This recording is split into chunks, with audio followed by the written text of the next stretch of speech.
রোহিণী থেকে নিয়ে তোমার বাচ্চাটাকে নিয়ে ভালো করে মানুষ করো। ওর জন্য আমার অনেক আশীর্বাদ রইল। আস্তে আস্তে শবনমকে ভুলে যাবে জানি, কিন্তু আমার আম্মু, আম্মুর কি হবে? মানুষটার যে কেউ নেই আর এই দুনিয়ায়। আম্মু, ও আম্মু, যাওয়ার আগে তোমার সঙ্গে দেখা হলো না আম্মু, তবে একদিন না একদিন আব্বু তো জেল থেকে বেরিয়ে আসবে। আমার বিশ্বাস সেদিন আমার আব্বু বদলে যাবে। সেদিন তুমি আব্বুকে নিয়ে ভালো থেকো আম্মু। জানি আমার জন্য কষ্টে তুমি কোনোদিনও ভালো থাকতে পারবে না আম্মু। আমি কি করব আম্মু? আমার তো কিচ্ছু করার রইল না।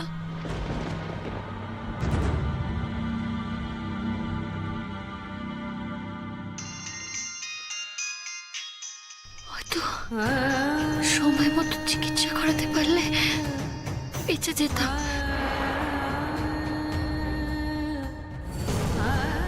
কিন্তু উপায় রইল না।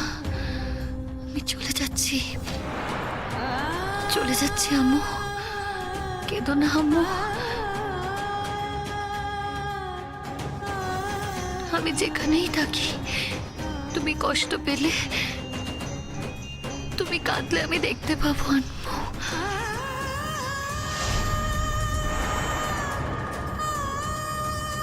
কষ্ট পেও না, কষ্ট পেয়ে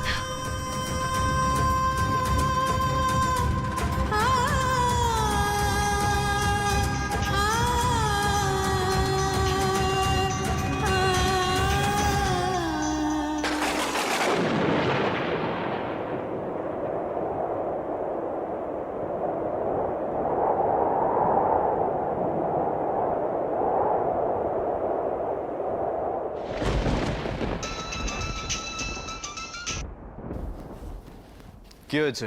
যশ, তোর সাথে আমার কিছু কথা আছে। আমার সঙ্গে? হ্যাঁ, তোর সাথে। দেখ, আমি জেনেছি যে তুই আর শবনম কুলিংয়ে একসাথে ছিলিস। হ্যাঁ ছিলাম তো। দেখ শবনম, তোর বাড়িতে যাওয়ার কথা, ওখানে রোহিণীর কিছু একটা অকেশন আছে, সেখানে থাকার কথা ওর। ওখান থেকে দুপুরবেলা কলেজে আসার কথা। কলেজে আসা তো দূরে থাক, আমি সকাল থেকে ওকে ফোন করছি, এই ফোনটাই ধরছে না। আমি বুঝতে পারছি না, আমার খুব টেনশন হচ্ছে যশ। তোমার টেনশন হচ্ছে তো আমি কিভাবে তোমার টেনশন মেটাতে পারি? তোর সাথে কি কোনো কথা হয়েছে ওর? হ্যাঁ হয়েছিল, দুপুরে। ও যখন আমাদের বাড়িতে এসেছিল তখন। তারপর থেকে আর কথা হয়নি। দেখ, ব্যাপারটা কিন্তু আমার খুব একটা স্বাভাবিক লাগছে না। কোথাও একটা কিছু গন্ডগোল হচ্ছে, বুঝতে পারছি না ব্যাপারটা। দেখ, ও তো কখনো কথার খিলাপ করে না। সকাল থেকে এতবার ফোন করছে, কেন ফোন ধরছে না বুঝতে পারছি না আমি। দেখ, আমি ওর বাড়িতে একা যেতেই পারি, কিন্তু ভাবছি একা যাবো কিনা, নাকি থানায় একটা ইনফর্ম করে দিয়ে যাবো। থানার প্রশ্ন উঠছে কেন? দেখ, ব্যাপারটা কিন্তু নর্মাল লাগছে না যশ। আমার মনে হচ্ছে শবনমের কোথাও একটা বিপদ হয়েছে। কি ভাই, তুই যদি একটু ফ্রি থাকিস, তুই আসবি, তাহলে তুই আর আমি একসাথে যাবো কোথায়? শবনমের বাড়িতে। যদি গিয়ে দেখি ওখানে আছে তাহলে নিশ্চিন্ত হব, আর যদি না থাকে তাহলে ধরে নিতে হবে কোনো বিপদ হয়েছে। দেখ, সকাল থেকে ফোন করছি, ফোন ধরছে না কেন আমি বুঝতে পারছি না ব্যাপারটা। ও যদি বাড়িতে থাকতো তাহলে তো ফোনটা ধরতো। কিন্তু শবনমের কি বিপদ হতে পারে? আমি তো সেটাই বুঝতে পারছি না যশ। সকাল থেকে এতবার ফোন করছি, ও কেন ফোনটা ধরছে না? ও বাড়িতে থাকলে তো ফোনটা ধরতো। দেখ, আমি একা যাবো না, আমার খুব টেনশন হচ্ছে, তাই ভাবছি থানায় একবার ইনফর্ম করে দিয়ে যাবো। এবার তুই বল, তুই আসতে চাইছিস কি না? রাহুলদা, তুমি শবনমকে খুব ভালোবাসো তাই না? মানে প্রচন্ড ভালোবাসো ওকে। তুমি ওকে ফোন করছো, তোমার ফোন ধরছে না দেখে তুমি একদম পাগল হয়ে যাচ্ছ। হ্যাঁ, ভালোবাসি শবনমকে, আমি খুব ভালোবাসি। দেখ, সব ভালোবাসা তো একরকম হয় না। আমি শবনমকে ছোট বোনের মতো ভালোবাসি।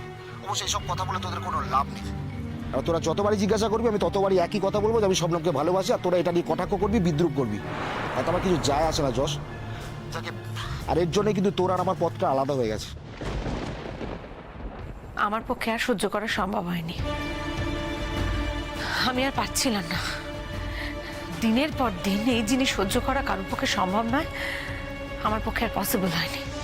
আমি বুঝে গেছিলাম আমি বুঝে গেছিলাম খুব ভালো করে যে যতদিন ওই মেয়ে বেঁচে থাকবে না ততদিন আমার পক্ষে একই সঙ্গে পৃথিবীতে বেঁচে থাকা সম্ভব নয়, তাই আমি আর রিস্ক নিতে চাইনি। আমি আন্টির হেল্প চেয়েছিলাম, আন্টি আমাকে হেল্প করেছে। কিন্তু কিন্তু ফুলকাকি ঘটনাটা যদি এখন জানাজানি হয়ে যায় তাহলে? জানাজানি যে হবে এটা তো জানা কথা। দেখো আমরা সবাই ওই একই খাবার খেয়েছি, আমাদের তো কারোর শরীর খারাপ হয়নি। তো ওকে যেটা খাওয়ানো হয়েছিল তার চিহ্ন মাত্র নেই, আমরা কি করে দায়ী হব প্রশ্নই ওঠে না। না মানে যদি সত্যি শাবনামের কিছু হয়ে যায় তাহলে তো ডাক্তাররা ওর পরীক্ষা নিরীক্ষা করবে, এমনি তো আর কেউ ছেড়ে দেবে না। তখন যদি জানা যায় যে ওর খাবারের মধ্যে থেকে বিষ পাওয়া গেছে তাহলে? ও একা থাকে, যতক্ষণে বাড়িতে যাবে বিষক্রিয়া শুরু হয়ে যাবে, আর লোকজন যতক্ষণ জানবে ততক্ষণে তো চোখ দুটোই বন্ধ হয়ে যাবে। 3-4 দিন তো কিছু জানাই যাবে না। কিন্তু তারপর এক সময় না এক সময় তো জানা যাবেই। আরে বাবা, তুমি বুঝতে পারছো না, ওর পরীক্ষা নিরীক্ষা করে যদি পেটে বিষ পাওয়াও যায় তাহলে কি প্রমাণ আছে যে আমাদের বাড়ি থেকেই সেটা হয়েছে? ও তো আমাদের বাড়ি থেকে বাড়ি ডিরেক্টলি গেছে এমনটা নাও হতে পারে। ও কোথায় গেছে আমরা জানি না, এখানে ওখানে গিয়ে কি খেয়েছে সেটাও হয়তো আমরা নাও জানতে পারি। না রোহিণী, মানে একটু বেশি রিস্ক হয়ে গেল না? না আমি ঠিক বুঝতে পারছি না। শোনো, তুমি যশকে একটু চোখে চোখে রাখো, হ্যাঁ? ও যদি বেরোতে চায় সঙ্গে সঙ্গে আমার খবরটা দেবে। আমি যখন এলাম তখন তো দেখলাম শুয়েই আছে, কোনো ফোন টোন তখন অবধি মনে হয় আসেনি। আর যার ফোনটা করার কথা সে কি আদৌ ফোন করার মতো পরিস্থিতিতে আছে? কি বলছো? আমার অন্তত তাই মনে হচ্ছে।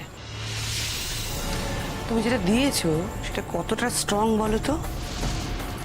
যথেষ্ট স্ট্রং। তবে হ্যাঁ, বিষয়টা একবারে কাজ করবে না, এটার অ্যাকশনটা স্লোলি হয়। Very good. এতক্ষণে আমার ধারণা ওষুধটা পুরোপুরি কাজ করেছে। ওরে বাবা, হে আমার কিন্তু এবার খুব নার্ভাস লাগছে। তোমাকে বললাম তাই, তা নাহলে তুমি তো কিছুই জানতে না। তুমি না সিরিয়াসলি বুঝবে না মহুয়াদি, জানো তো একটা মেয়ের পিঠ যখন দেওয়ালে ঠেকে যায় না তখন সে ডেসপারেট হয়ে গিয়ে এই ধরনের কাজগুলো করে। এটা সত্যি কারোর পক্ষে বোঝা সম্ভব নয়। হয়তো কিছুটা আন্টি রিয়েলাইজ করতে পারছে যে কেন আমি এই এক্সটেন্ট অবধি গেছি। দেখ, এত কথা বলে লাভ নেই, আমার খুব টেনশন হচ্ছে বলে তোকে কিন্তু ফোনটা করলাম, নাহলে কিন্তু ফোনটা করতাম না। বুঝলাম। কিচ্ছু বুঝিসনি। তোর মনে এখন হাজারখানা প্রশ্ন উঠছে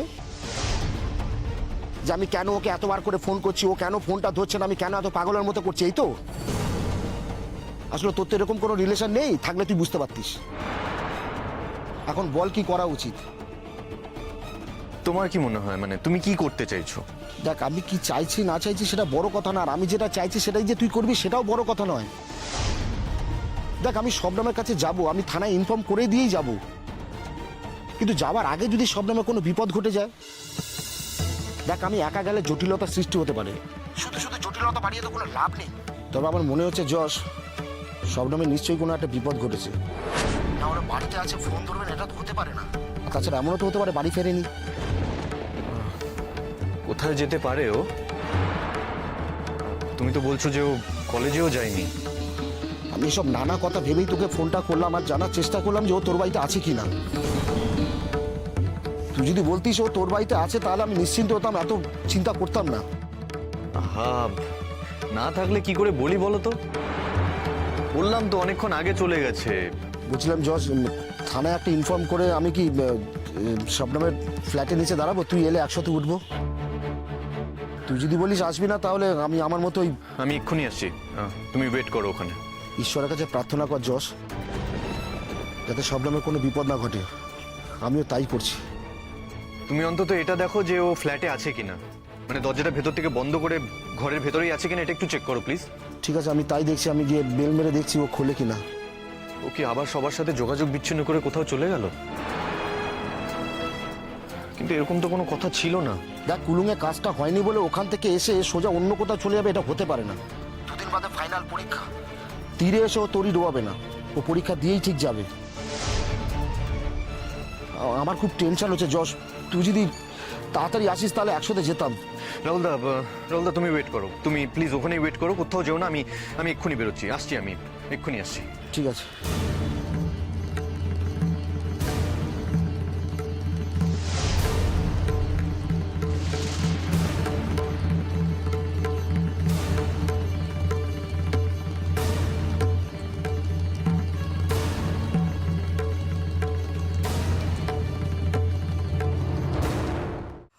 কম অত্যাচার তো করেনি, ভালো ব্যবহার করে দেখেছি, খারাপ ব্যবহার করে দেখেছি, হাত জোর করে রিকোয়েস্ট করেছি আমার ছেলেটাকে ছাড়ো, না, কিছুতেই না।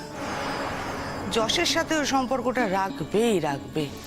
লাস্ট ভুলটা করলো কুলুঙে গিয়ে। গেলি তোর কি দরকার ছিল এক ঘরে? কি মুশকিল, ও মা হোক বা না হোক এক ঘরে রাত কাটাবে আমার ছেলের সাথে। তখনই বুঝে গেলাম ও সারাটা জীবন রোহিণীকে জ্বালাবে আর আমার সংসারটাকে ধ্বংস করে ছাড়বে। আমি আর সহ্য করব না তো। আমি কতদিন সহ্য করব? আমি কেনই বা সহ্য করব? আমি প্রত্যেকবার একটা একটা করে ওকে ফাঁদে ফেলবো, আর সেই ফাঁদ কাটিয়ে ও বেরিয়ে আসবে, আর সমস্ত শাস্তি আমার ওপরে নেমে আসবে। কেন বলো তো? কতদিন সেটা আমাকে মানতে হবে? তাই এবার আমি ওকে এমন একটা ফাঁদে ফেলেছি না, যে ফাঁদটা থেকে ও বেরিয়ে আসতেই পারবে না। আমি আর পারছিলাম না গো, আমি সত্যিই আর পারছিলাম না। ও যদি যশের সঙ্গে কুলুঙে রাত্রিবাসটা না করতো না, তাহলে আমি হয়তো এতটা খড়গহস্ত হতাম না। এত তো ক্ষমা করেছি, আমি সত্যি এতটা হয়তো খড়গহস্ত হতাম না, কিন্তু ওইটা শেষ পর্যায়ে নিয়ে চলে গেছে আমাকে। ওই মেয়েটি কিন্তু আমাকে এত বড় অন্যায়টা করতে বাধ্য করলো।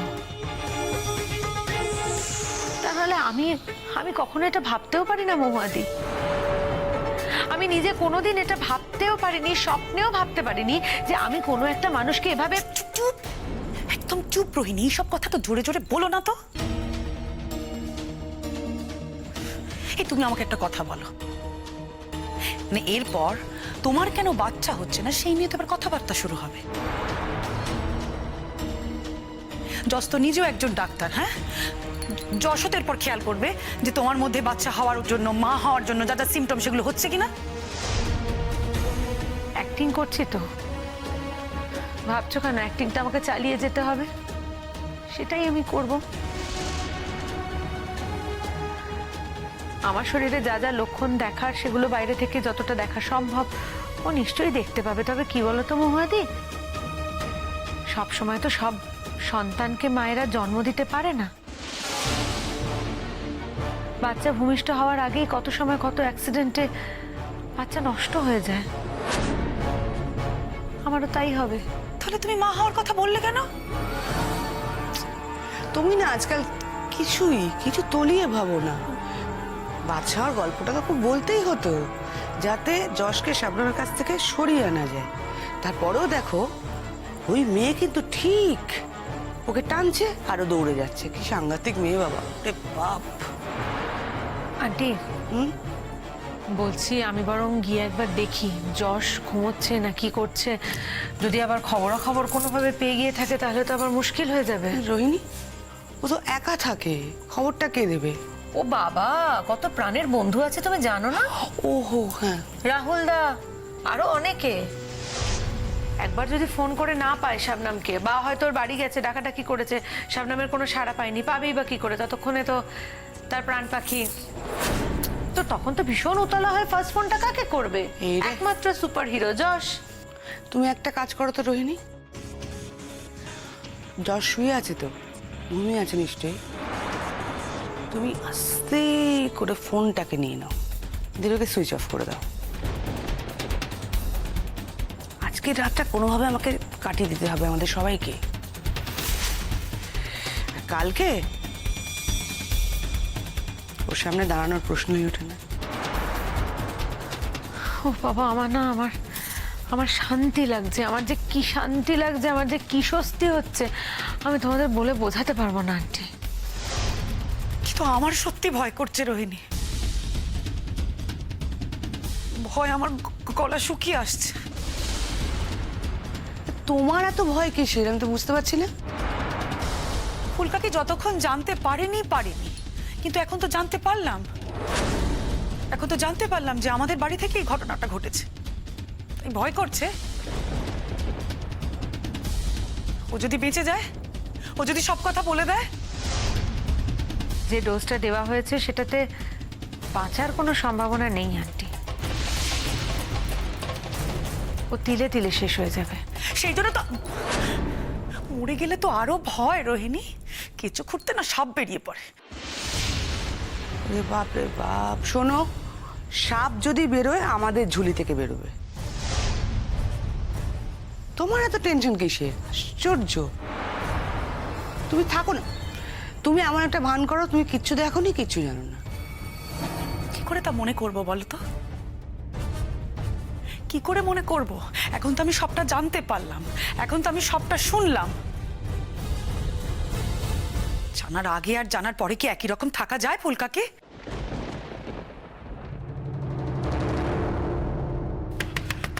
শবনম, শবনম, শবনম, শবনম, শবনম, শবনম, শবনম, শবনম, দরজা খোলো। শবনম, রাহুল, রাহুল, আমার মনে হয় দরজাটা ভাঙতে হবে, আর কোনো উপায় নেই। চলো, শবনম, শবনম, শবনম, শবনম, শবনম, মার্ডার কেস নাকি? শবনম, চোখ খোলো। স্যার আমাদের এখনই যা করণীয় করতে হবে স্যার। আপনাদের ফোনে পাচ্ছি না বলে আমরা মেসেজ করেছি আপনাকে। মেয়েটিকে এখানে একা থাকতো না? মেয়েটি একা থাকতো, আমাদের এক্ষুনি যা করণীয় করতে হবে, ওকে হসপিটালে নিয়ে যেতে হবে। শবনম, শবনম, তাকাও আমার দিকে। শবনম, শবনম, চোখ খোলো, তাকাও আমার দিকে। শবনম, শবনম, সেন্সলেস হয়ে আছে। ও সেন্সলেস হয়ে আছে রাহুল দা। আমার মনে হয় পয়জন গেছে ওর শরীরে, কোনো না কোনো ভাবে পয়জন গেছে ওর শরীরের ভেতরে। কিন্তু কি করে, সেটা কি করে বলবো আমি? ওকে এক্ষুনি হসপিটালাইজ করতে হবে, এছাড়া অন্য কোনো উপায় নেই। স্যার, স্যার, আমাদেরকে নিয়ে যেতে হবে এক্ষুনি ওকে এখান থেকে, প্লিজ। হ্যাঁ, দেরি করবেন না, আপনারা তাড়াতাড়ি ওনাকে হসপিটালে নিয়ে যাওয়ার ব্যবস্থা করুন। দেখুন, কেসটা আমরা নিয়েছি, আমরা আমাদের মতো এনকোয়ারি করব। শবনম, শবনম, শবনম, এই শবনম, শবনম, চোখ খোলো না। শবনম, শবনম, চোখ খোলো না। কি কি কি কি চোখ খুলছে না শবনম? শবনম, সারা তো চোখ খোলো, চোখ খোলো। এই যে আমি যশ, যশ, চোখ খোলো, চোখ খোলো। শবনম, তাকাও আমার দিকে। হ্যাঁ, চোখ খুলে বলো কি করে হলো সব? কি করে হলো? কে করেছে? কে করেছে আমাকে বলো, বলো আমাকে কে করেছে, কি করে হয়েছে বলো আমাকে। সস্তা, তুমি ভালো থেকো সস্তা।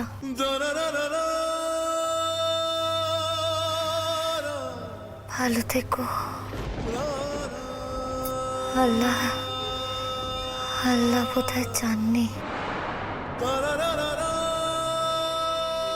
আমি পৃথিবীতে থাকি।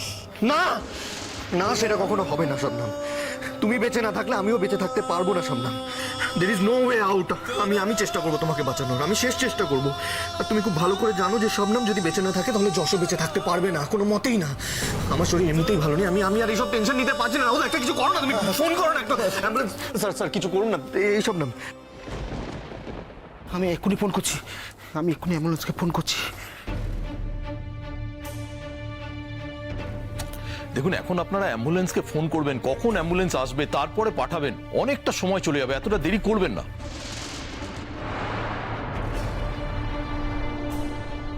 আমি তো দেখলাম আপনাদের নিজেদের গাড়ি আছে, তো দুজনে মিলে একটু কষ্ট করে ধরাধরি করে ওনাকে নিয়ে যেতে পারবেন না? কোথায়?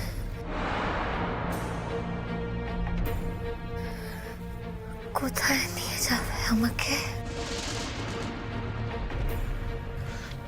শবনম, তুমি অসুস্থ, তোমার এই অবস্থা কি করে হয়েছে আমি জানি না। আমার মনে হচ্ছে তোমার শরীরের ভিতরে শিওর পয়জন গেছে। কি কি খেয়েছিলে বলো তো তুমি?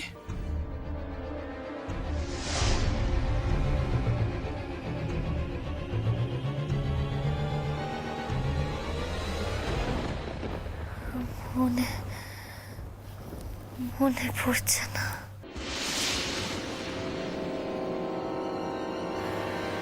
পড়ছে না। তুমি তো আমাদের বাড়িতে গেছিলে, তুমি তো ওখানে কিছু খেয়েছিলে। তোমরা আমাকে যতই অপছন্দ করো, যতই আমাকে মেরে ফেলতে চাও, আমি তোমাদের নামে একটাও কথা বলবো না। তোমরা কেউ জস্তার বউ, কেউ জস্তার মা। আমি জানি তোমরা আমাকে যে পায়েস খাইয়েছিলে, সেটা খাওয়ার পর থেকেই আমি অসুস্থ হয়ে গেছিলাম। আমি জানি তার মধ্যে নিশ্চয়ই এমন কিছু তোমরা মিশিয়েছিলে যেটা খেলে আমি নাও বাঁচতে পারি। কিন্তু তা সত্ত্বেও আমি তোমাদের নাম বলবো না। জস্তাকে যে মনে মনে আমি স্বামীর আসনে বসিয়েছি, তার পরিবারের কারোর সম্পর্কে আমি কোনো কথা বলবো না।